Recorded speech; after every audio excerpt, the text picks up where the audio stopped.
We began last week studying the subject of human suffering, and we were talking about these matters that are on the screen. We talked about its age. It is the second oldest problem that we face. Of course, sin is the oldest problem. We talked about its breadth, the fact that it applies to everybody.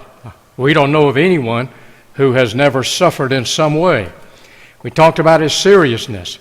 It is a very serious matter, and in fact, the second most serious problem that we face. And then we were talking about its frustration as we closed last week. It is frustrating to people who suffer, and it is frustrating to others who try to help them. And if you've suffered in any way, you know about its frustration. You try to do something about it, but it doesn't seem to help. And on top of it, other problems come. It's a very frustrating matter. There are those young women who marry somebody who drinks. After they get married, the drinking gets worse, and the wife is frustrated, doesn't know how to deal with that matter. She is working very hard to make sure that her baby gets his bottle and that daddy doesn't get his. And after a while, oftentimes, she's left with a child or two and has no job, no education.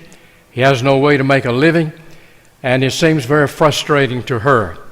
There are many ways in which these matters of suffering can cause frustration in us, and I'm sure that all of us are familiar with that. You talk to some parents who have done the best they can to rear their children properly, and their children have gone astray, and the parents are frustrated. They do everything they know to do to try to help that situation, but in some cases it doesn't get any better, and they're just frustrated. And sometimes people who are inmates in prisons are frustrated. Some of them, of course, are not going to try to change. They're not interested in changing. But there's some people who get into prison because of circumstances, and they are sorry for it. They want to change their lives, but they're frustrated because they can't just get out and go when they want to. And that's a frustrating matter as well for them. And I remember a young man who grew up in a Christian home. His daddy was a deacon. His parents were members of the church. And he got into drinking. And it got worse. He got hooked on it. And then he went from that to crack cocaine. And he began to write bad checks and steal in order to get money for drugs. And I remember visiting with him in jail and had to talk to him on this phone and through a plastic glass. And I talked to him about changing and trying to do right, and I would do the best I could to help him. And then I remember riding with his father to various counties as his father went to the sheriff's office to pay for bad checks that son had written, trying to keep him out of prison. And to make a long story a little bit longer, he finally got out of jail, and I tried to help him, work with him, but it was a frustrating thing. He went back to doing that which is wrong. Then I went to trial with him to try to speak for him and encourage the judge to give me an opportunity to work with him. Judge Price called me back into a back room and talked with me about that individual. And he said this is not the first time he's been in trouble like this. It's just one time after another. And the people from whom he had stolen something wanted to nail him to the wall, really punish him. But I urged the judge to be lenient and give me an opportunity to work with him. He did get out of jail, and after a period of time, I moved away from Montgomery. I was gone for 11 years and 3 months and retired and moved back here. And I was in the post office one day and saw his wife, his former wife, and asked how he was doing. She said he's not doing any good at all. He's in jail. He's in prison down at Atmore. That's where you spend some serious time. And after a while, his father died. I attended the funeral, and lo and behold, that man was there. And then within a short time, his mother had died. And then not long ago, my brother-in-law sent me an email message with a picture, wanted poster, of that young man. It was telling about crimes he had committed in Mobile and other places and why he was wanted. And my brother-in-law said, it's really a good thing that his mom and daddy are dead, so they would not have to see that picture of their son. That's a serious thing and a terrible thing, and it's frustrating for parents who have children who have gotten into things like that. I remember another young man who's sitting in prison tonight because of drugs and stealing to provide those drugs. I tried to help him as well, but he was sent back to prison for 15 years, and he's in there tonight. I remember a man who was a professor at Florida State University. He lost his job because of being addicted to crack cocaine. He moved to Wildwood, Florida, where I was preaching, and took a job with the city water department, out digging ditches and that type of thing. And I thought how the mighty have fallen. A man who had a prestigious job, professor at Florida State University, and now he's lost everything. It's a frustrating thing to try to help people like that. But that man sat across from my desk and cried, begging me to help him. It's frustrating when you try to help people who are so addicted that they can't seem to give it up.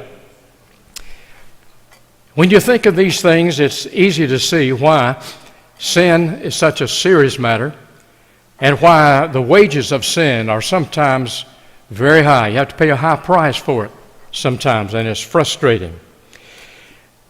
There are people who get into trouble and they have sorrows come into their lives, and for other reasons they begin to suffer. And then they lose their faith in God. They say, if God is omniscient, as you say, and He knows everything, why does He know about my suffering? If He doesn't know, He must not be God. And they say, you say He is omnipotent, He has all power. But if He can't do anything about my problem, my suffering, He must not be all-powerful. He must not be God. And they say, you say He is love. He is the God of love. Why doesn't He do something about my problems? If He doesn't want to, He's not a God of love. And so some people who have in the past believed in God have given up their faith in God because of the suffering that they are enduring. And the Bible teaches in Psalm 14, verse 1, a person is a fool when he denies that there is a God. The fool hath said in his heart, there is no God.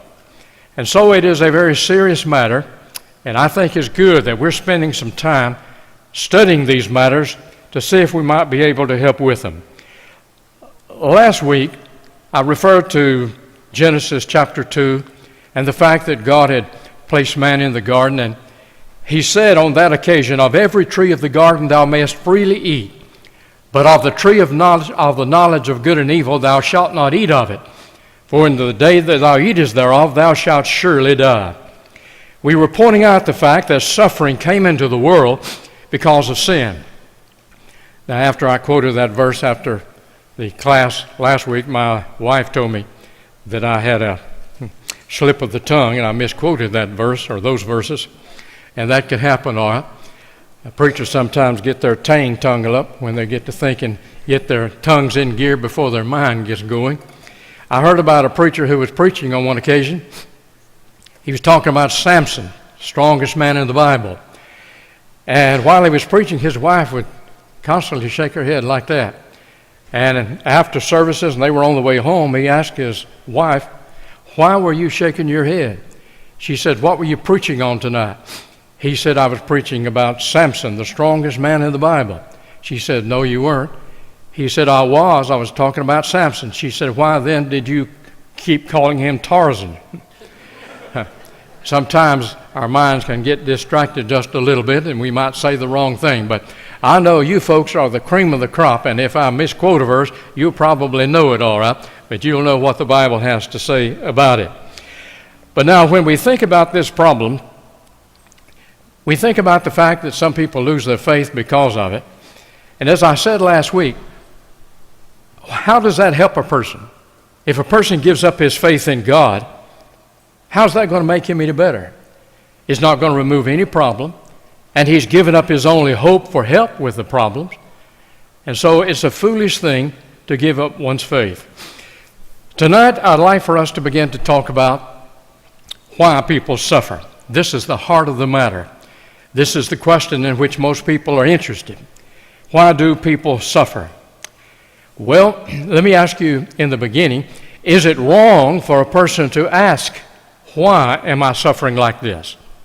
Is it wrong? I don't believe it is. I believe it's entirely good sometimes for a person to ask that question, because it may send him to the Bible and try to find the answer to that question, and it can increase his faith. In the book of Judges, you remember that God, through the angel, was calling Gideon to become the leader of Israel and go out and fight against the Midianites.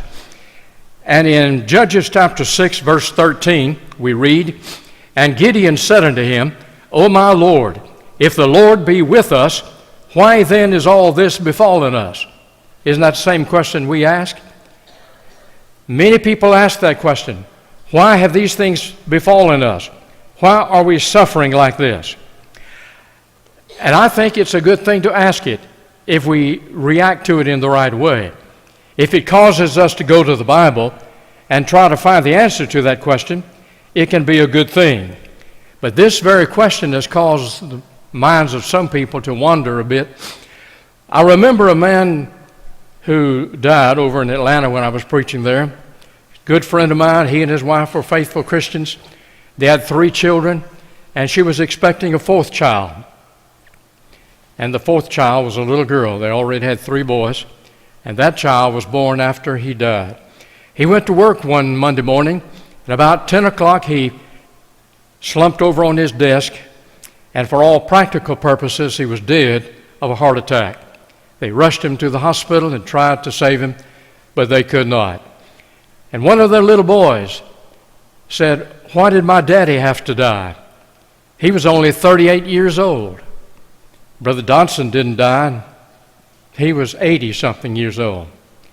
And it's difficult for a little boy like that to understand that. But it is also difficult for those of us who are older and more mature, because we've heard many older people ask, "Why did my daddy have to die? Why did my child have to die?" It's a question that many people ask. And you know, trouble can cause us to go in one of 2 directions. Trouble can make us better, or it can make us bitter. I've seen some who were made better because of suffering, and I've seen some who were made bitter because of suffering. But we need to remember Psalm 14:1, "The fool has said in his heart, there is no God." It can come in various ways. It can come in business reverses. Have you ever lost a job and then you had trouble finding another one? Some time ago, I was reading the Christian Chronicle, and I saw an article.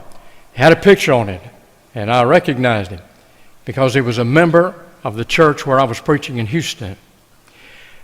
You remember Enron, the energy company that went under? The CEO was arrested for fraud. He and some of his cohorts were sent to prison for fraud. They had defrauded people of billions of dollars. That's B with a billion with a B. Billions of dollars. This man worked for that company. He was a pilot for them. He would fly the big wigs here and there. But then that company folded up, and 4,500 employees were without a job. He lost his job. He didn't have any prospects for another job. He said companies are not in a hurry to hire somebody 57 years old to be one of their pilots. He was too young to go on Social Security. And all of his retirement money was lost when that company went under. Lost everything. He had no savings, no job. Can you imagine if you were in a situation like that? Suffering can come sometimes in business reverses. It can come in bad health, the loss of health.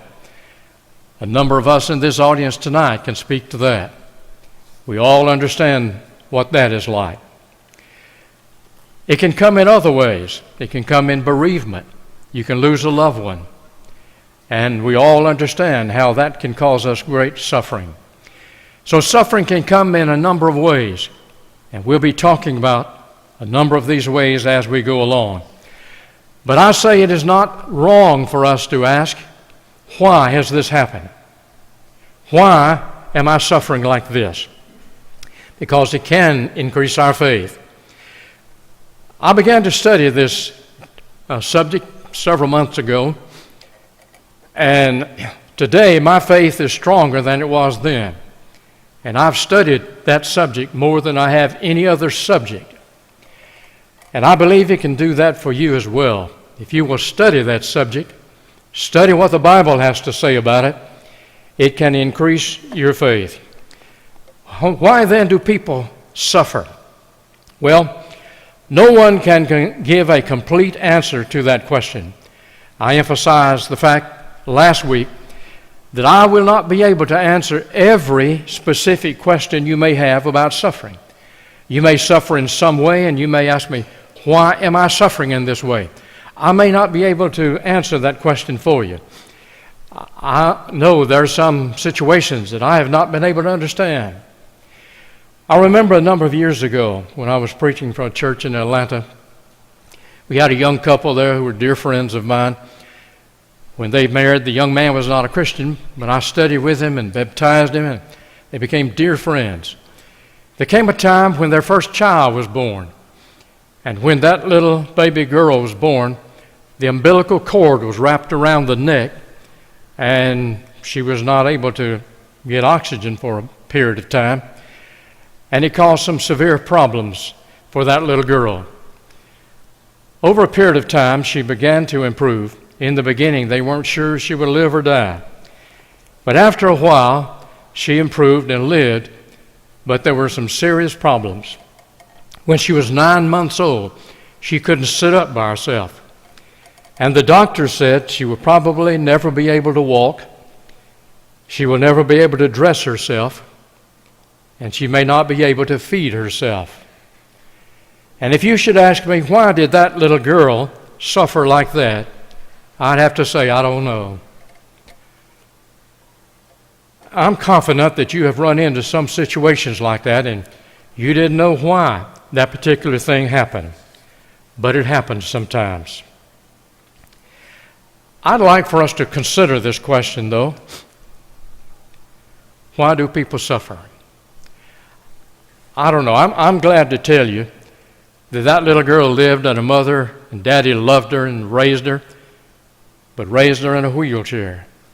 Not long ago, her mother sent out a message on her Facebook page, and a message with a picture of the mother and daddy and that little girl, but now grown up, 45 years old or so.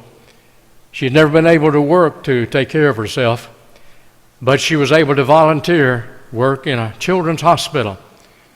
And the reason this mother put that picture on Facebook was the fact that she had received a 20-year pen for her volunteer work at a children's hospital.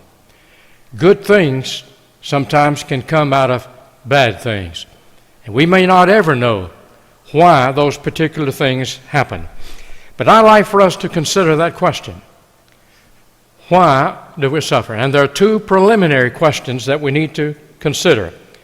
First, man's knowledge is limited. Man does not know what's going to happen in the future. I doubt that any one of us knows what's going to happen next year, or next week, or tomorrow.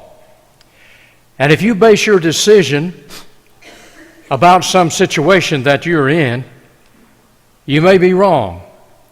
You remember that Solomon said, there is a way that seemeth right unto a man, but the ends thereof are the ways of death. Proverbs 14:12. You may think a particular thing, but you may be wrong, because you can't see beyond the present. You can see this present suffering, and you may think that's a very tragic thing, and it may be at that point. But you need to hold off a while and see the end result of that thing before you determine that it is all bad. You know, when you read English, you begin at the left and read to the right. That's the way you read English, left to right. But if you were reading Hebrew, you'd read from the other end. You read from the right to the left. Right to left. Wouldn't it be wonderful if we could read life that way? Wouldn't it be good if you could look at the other end of life and see how things came out? Remember, Paul Harvey used to talk about the end of the story. Wouldn't it be good if we could see that in the beginning? Let's just look at one example of that to help us understand it. You know the story of Joseph. He was the 11th son of Jacob, and he was the favorite son of Jacob. And Jacob showed partiality toward him. He made him a coat of many colors. And so far as I know, Jacob never made a coat of many colors for the other brothers. He showed partiality toward Joseph. Joseph contributed to his brother's feelings toward him unwittingly. Joseph dreamed some dreams, and his dreams, he said, meant that one day his brothers would bow down before him. How do you think that would make his brothers feel? That heightened their hatred for their brother. And the daddy probably didn't make Joseph work as much as the older brothers. The older brothers were away from home working, and Joseph was at home, and his daddy sent him over to give them some food and check on them. Now, Joseph was old enough to make that journey. He was probably old enough to do some work. But he may not have been working as much as his brothers. And so you can see why his brothers would have a bad feeling toward him.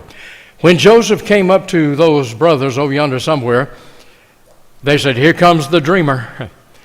They were referring to the dreams of Joseph, that his brothers would one day bow down to him. Joseph didn't know what that meant.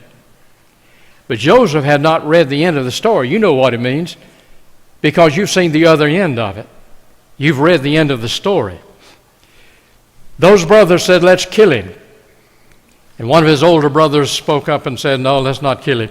They put him into probably a dry well, and Joseph probably could hear those brothers up there talking about killing him. And one brother suggested they sell him as a slave. And some Ishmaelite slave traders came by, and they sold him to them. Can you imagine Joseph during that time? What do you think he was thinking? Why am I suffering like this? Why am I being treated like this? But remember, he hadn't read the end of the story. He was taken down into Egypt and sold into the house of Potiphar. And Potiphar made him the chief servant in his house.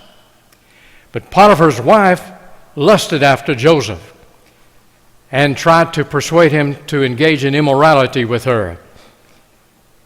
But Joseph was a good young man doing the right thing. He was not suffering because of sin on his part. One day he was alone in the house with her. She grabbed his coat. She probably grabbed a hold of him and tried to persuade him really to engage in immorality. But Joseph said, "How can I do this great wickedness and sin against God?" Genesis 39:9. He ran out of the house, leaving that coat with her. He ran out of that coat. But she told her husband that Joseph had come in to molest me, and here's his coat to prove it. Of course, that doesn't prove it, but it indicated he was there. But of course, Potiphar knew he was there. He was working in the house, the chief servant. Well, Potiphar then had Joseph thrown into prison. Have you ever wondered why Potiphar didn't have Joseph beheaded? Why didn't he kill him? Right. He probably knew his wife and probably knew that she had instigated this thing. Otherwise, I'm confident he would have had him killed. But he had Joseph put into prison. And all along the way, Joseph was probably asking, why? Why am I suffering this way? In prison, he met two men, servants of Pharaoh, who had thrown them into prison, butler and a baker. They dreamed, and they didn't know the meaning of it. And Joseph said, I can tell you, with God's help. And so he told those servants what the dreams meant. The butler in 3 days would be restored to his position, and the baker would be beheaded or hanged. And it came true. The butler was restored to his position and forgot about Joseph for 2 years. 2 years later, Pharaoh dreamed, and he didn't know the meaning of his dreams. And his servant said, I know somebody who can interpret dreams. He was in prison with me. Pharaoh brought Joseph out, and Joseph told him what his dreams meant. There would be 7 years of plenty, the crops would be abundant, and then there would be 7 years of famine. Joseph said you need to store up your goods during the 7 years of plenty so you can have food during the 7 years of famine. And Pharaoh took Joseph out of prison and placed him over this food program, second only to Pharaoh in the land of Egypt. And then along the way, Joseph's family in Canaan began to be hungry. The famine reached there as well. And Jacob sent 10 of his sons to Egypt to get grain. When they arrived there, they had to go before the man over the food program. Lo and behold, it was Joseph. Now Joseph recognized them, but they didn't recognize him. Joseph was a boy when he was sold to those slave traders, maybe about 17 years of age. And now he's perhaps close to 30 years of age or so. You know, we change over years. Some people do.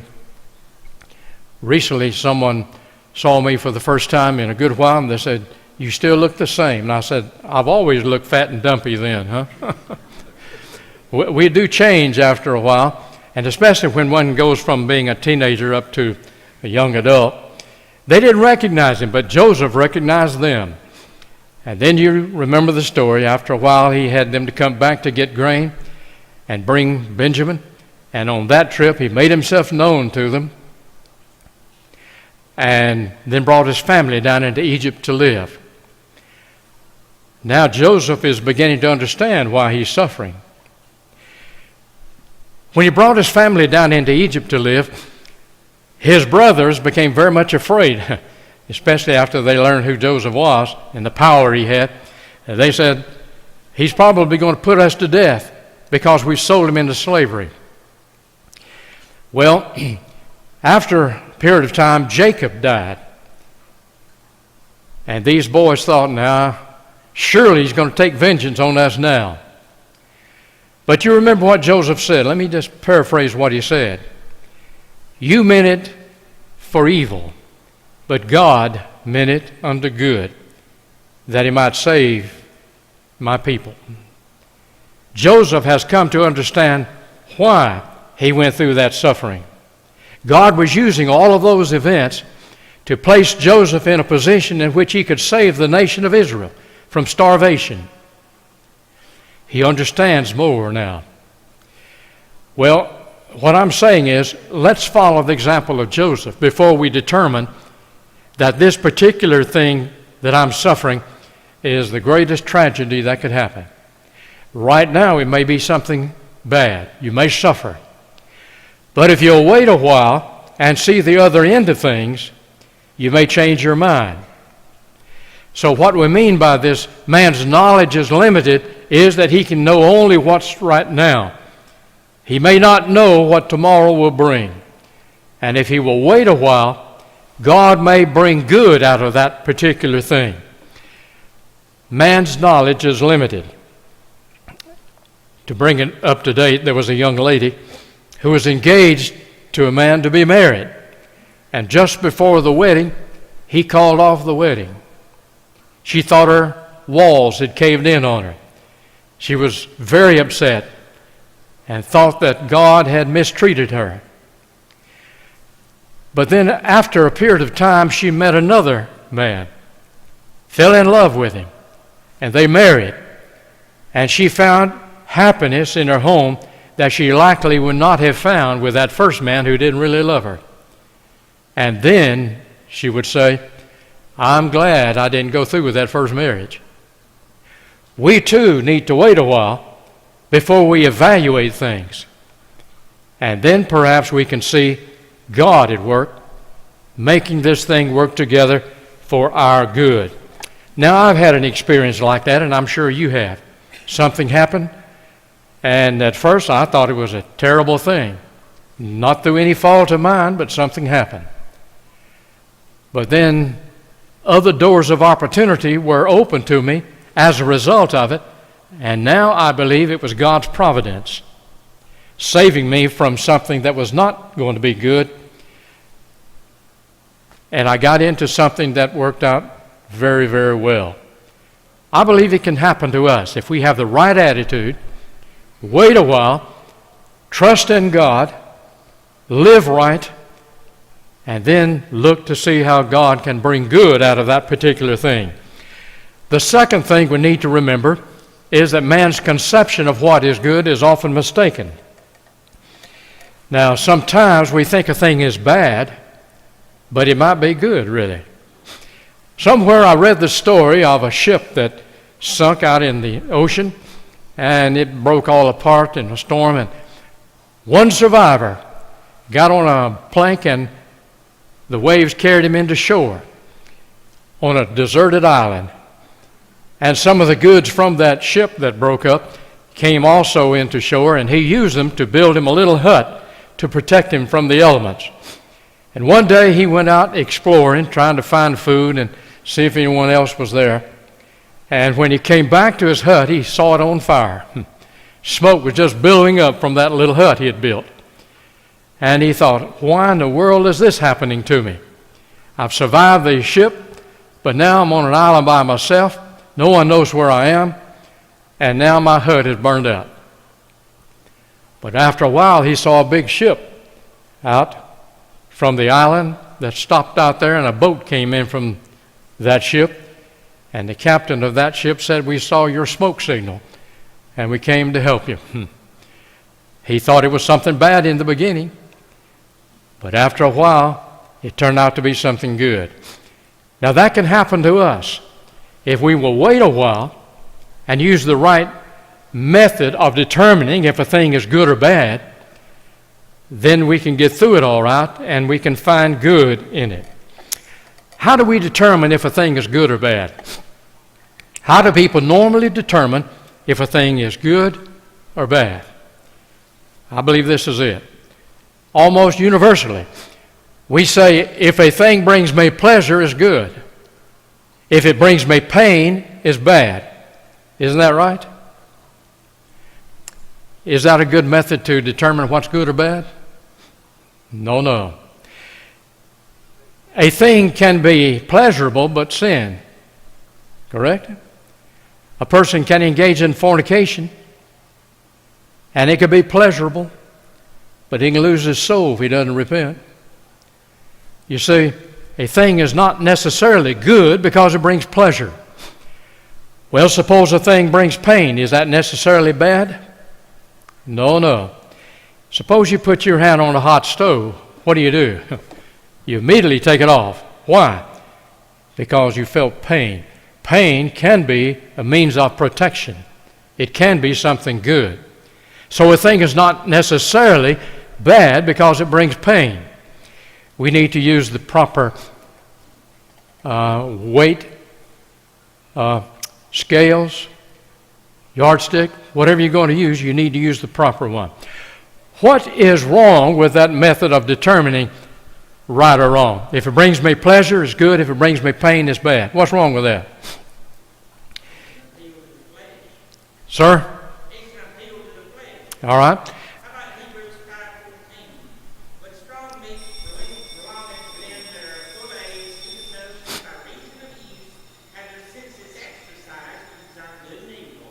Right. That's certainly true. And if we recognize God's hand and turn to God's Word, we can find the answer to these things. But the problem with this method is it's selfish. If it brings me pleasure, it's good. If it brings me pain, it's bad.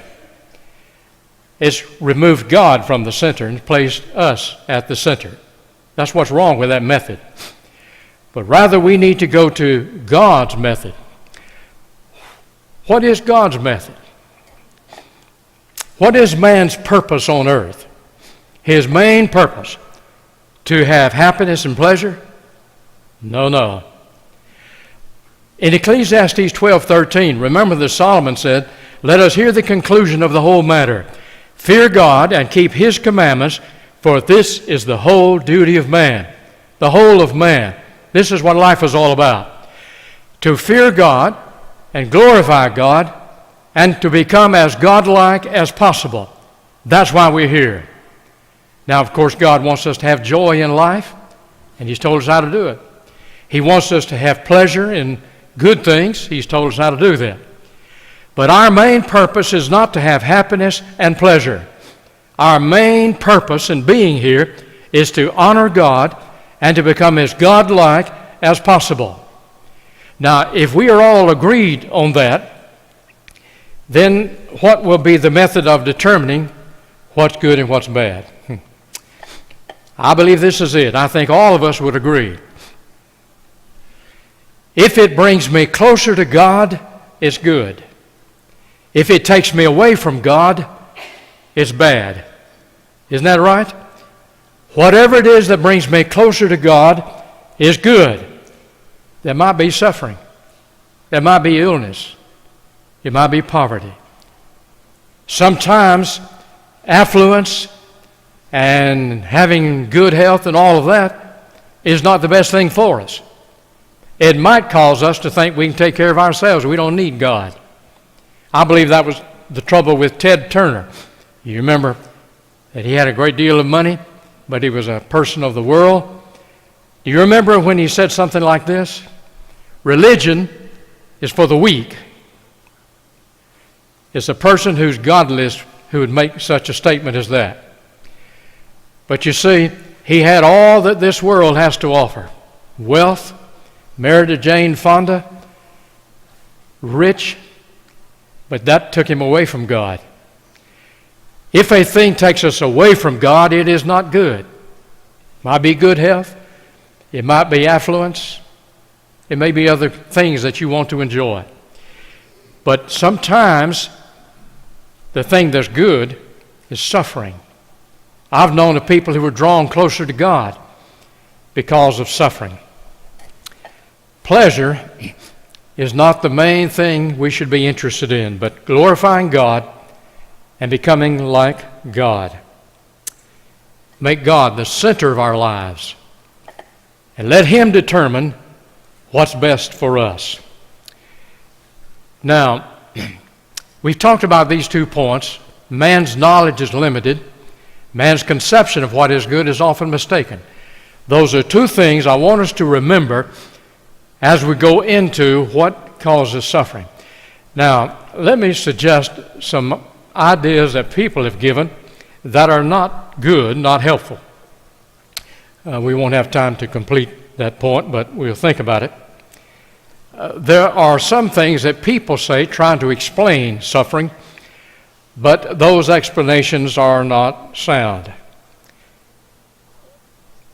There are people in our world who believe that suffering is not real. Do you remember that Mary Baker Eddy, the founder of the Christian Science movement, said that suffering is just an illusion? It's just a figment of your imagination. And she said that death is an error. You got a wrong idea. It's error. And Brother B.C. Goodpastor commented on that. It's a strange thing that the last error they commit is dying. They all died. They may have thought it was an error, but it was true. They died.